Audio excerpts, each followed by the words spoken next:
एक दिन बादशाह अकबर के मन में एक अजीब सी जिज्ञासा उठी।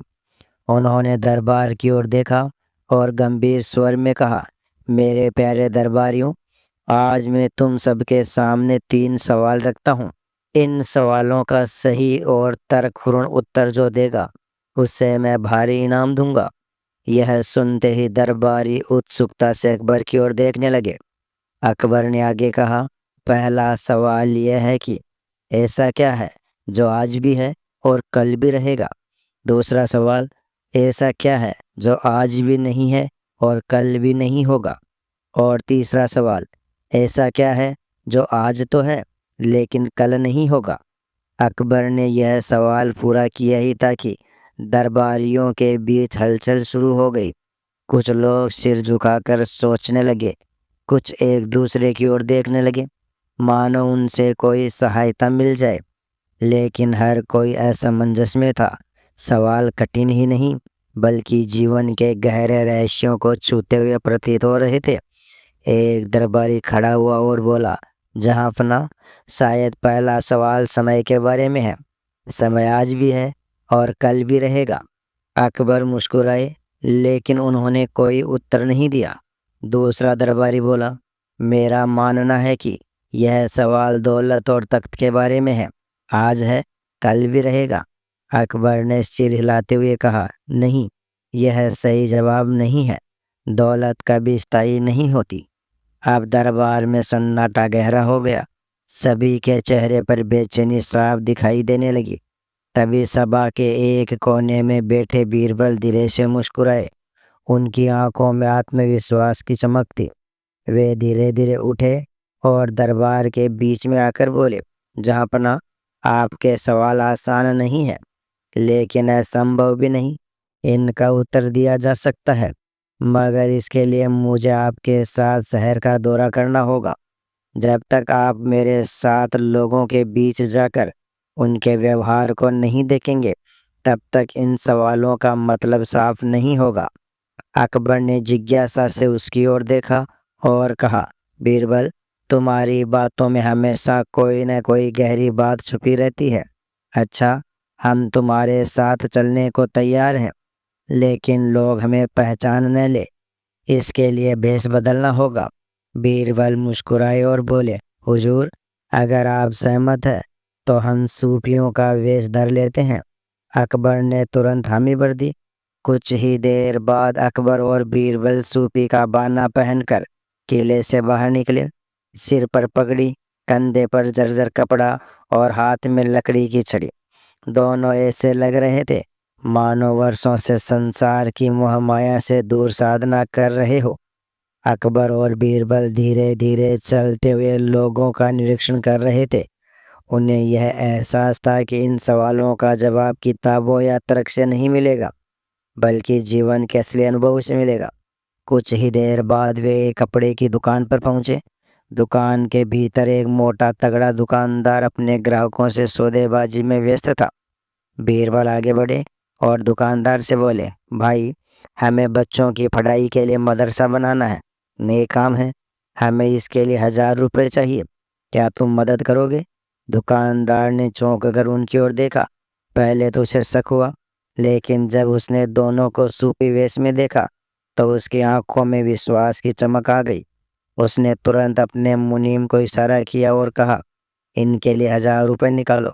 मुनीम ने जैसे ही पोटली खोलकर रुपए गिनने शुरू किए, बीरबल अचानक मुस्कुराए और बोले, ठहरो, जब मैं तुमसे रुपए लूंगा तो तुम्हारे सिर पर जूता भी मारूंगा। हर एक रुपए के पीछे एक जूता पड़ेगा। क्या तुम तैयार हो?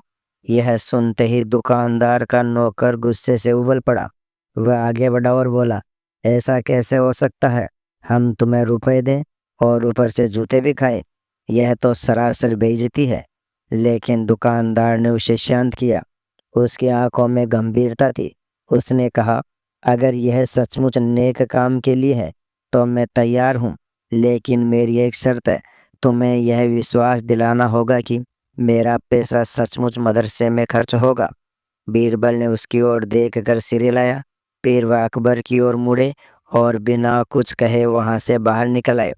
जब वे थोड़ी दूर निकल आए तो बीरबल ने मौन तोड़ते हुए कहा, हुजूर, आपने देखा कि उस दुकानदार को, उसके पास आज पैसा है और उसे नेक कामों में लगाने की नीयत भी। इसका मतलब यह है कि उसका यह धन केवल आज का नहीं बल्कि कल का भी है। कल वही नेकी उसे नाम और जन्नत दोनों दिलाएगी। यही आपके पहले सवाल का जवाब है, जो आज भी है और कल भी रहेगा, वह है नेक काम। अकबर ने गहरी सांस ली और सिर हिलाया। उनकी आंखों में प्रशंसा की झलक थी। उन्होंने महसूस किया कि बीरबल केवल सवालों का जवाब ही नहीं दे रहे बल्कि जीवन का सच भी खोल कर रख रहे हैं। पहले सवाल का उत्तर सुनकर अकबर के मन में अद्भुत शांति और जिज्ञासा का मिश्रण था। वह सोच रहे थे, सचमुच नेक काम ही वह खजाना है जो इंसान के साथ हर युग में रहता है। दौलत, तख्त, ताकत सब बदल जाते हैं, लेकिन इंसान के कर्म कभी नहीं मिटते। लेकिन अभी भी दो सवाल शेष थे। इन सवालों के उत्तर जानने के लिए अकबर और बीरबल ने शहर की गलियों में अपनी यात्रा जारी रखी। कुछ दूरी पर अकबर और बीरबल ने एक भिखारी को देखा। वह सड़क किनारे बैठा था, कपड़े फटे पुराने, चेहरा मेले कुचेले हालात में था।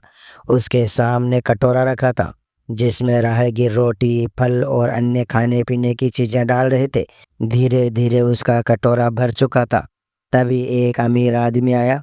उसने अपने नौकर से कहा, इसे भरपूर भोजन दे दो। नौकर ने अनाज और खाना भिखारी की झोली में डाल दिया। अब उसके पास जरूरत से कहीं ज्यादा था। बीरबल पास जाकर बोले, भाई, हम भूखे हैं, थोड़ा सा हमें भी दे दो। यह सुनकर भिखारी गुस्से से चिल्लाया, भागो यहाँ से, यह सब मेरा है, मैं क्यों दूं? अकबर को यह देख कर आश्चर्य हुआ, लेकिन बीरबल शांत रहे। वे अकबर की ओर मुड़े और बोले, हुजूर, यही आपके दूसरे सवाल का उत्तर है। देखिए, इस भिखारी के पास आज तो बहुत सारा भोजन है, लेकिन वह दूसरों के साथ बांटना नहीं चाहता। यही स्वार्थ और लोभ है। स्वार्थ और लोभ न आज काम आते हैं न कल, यह बस दिखावा है। असली सुख उनमें कभी नहीं। अकबर ने सिर हिलाया। अब उन्हें बात साफ समझ आ चुकी थी। अकबर ने गहरी नज़र से भिखारी को देखा। सचमुच उसका चेहरा लोभ और असंतोष से भरा था। उन्होंने महसूस किया कि बीरबल की बात एक गहरे सत्य को छू रही है। दोनों आगे बढ़े। कुछ देर चलते चलते वे शहर से बाहर निकल आए। वहाँ एक विशाल पीपल का पेड़ था। उसके नीचे एक तपस्वी ध्यान मग्न बैठा था। उसकी आंखें बंद थी, चेहरा तेज से दमक रहा था और आसपास वातावरण शांत था। बीरबल ने धीरे से उसकी ओर जाकर कुछ सिक्के उसके सामने रख दिए। तपस्वी ने आंखें खोली, सिक्कों की ओर देखा और तुरंत बोला, इन्हें हटा लो, यह मेरे काम के नहीं है, ये मुझे मुँह में फंसाएंगे। मैं सांसारिक सुखों से दूर हूँ, मेरे लिए ये बेईमानी का धन है। बीरबल ने मुस्कुराकर अकबर की ओर देखा और कहा, हुजूर, यह रहा आपके तीसरे सवाल का उत्तर। आज यह तपस्वी धन और सुख को स्वीकार नहीं कर रहा, लेकिन समय बदलेगा। कल अगर यह चाहेगा तो सुख सुविधा इसके पास आ जाएगी। यानी जो आज नहीं है लेकिन कल हो सकता है, वह है सांसारिक सुख। अकबर गहरी सोच में पड़ गए। उन्हें लगा कि जीवन का हर पहलू किसी न किसी रूप में इन सवालों से जुड़ा है। बीरबल यहीं नहीं रुके। वे मुस्कुराते हुए बोले, जाफना, एक चौथा उदाहरण तो अब शिवम है। पिछले जन्म में आपने शुभ कर्म किए, इसलिए आज आप शानो शौकत से भरा जीवन जी रहे हैं। आपके पास तख्त है, दौलत है, इज्जत है, लेकिन यह सब केवल तभी तक रहेगा जब तक आप न्यायप्रिय और ईमानदार रहेंगे। अगर आप राह भटक गए तो न आज का सुख बचेगा न कल की शान। अकबर की आंखों में एक क्षण को नमी तैर गई। उन्हें एहसास हुआ कि सत्ता और वैभव सब क्षण भंगुर है। केवल अच्छे कर्म ही ऐसे हैं जो आज भी रहेंगे और कल भी। ब्राह्मण समाप्त करके दोनों दरबार में लौट आए। अकबर ने सबके सामने बीरबल की बुद्धिमत्ता की प्रशंसा की और कहा, आज बीरबल ने न केवल मेरे सवालों का उत्तर दिया बल्कि जीवन का गूढ़ सत्य भी सिखाया।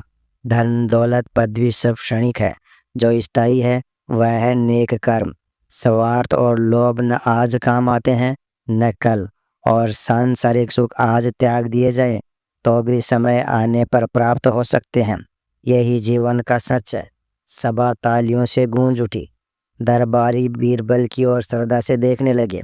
अकबर ने उन्हें भारी इनाम दिया और कहा, बीरबल, तुम मेरे साम्राज्य की सबसे बड़ी संपत्ति हो। दोस्तों, इस कहानी से हमें यह शिक्षा मिलती है कि अच्छे कर्म ही सबसे बड़ी पूंजी है, जो इंसान के साथ हर जन्म और हर कल तक रहते हैं। स्वार्थ और लोभ से मिला हुआ सुख न आज स्थायी है और न ही कल। त्याग और नेकी कभी व्यर्थ नहीं जाती।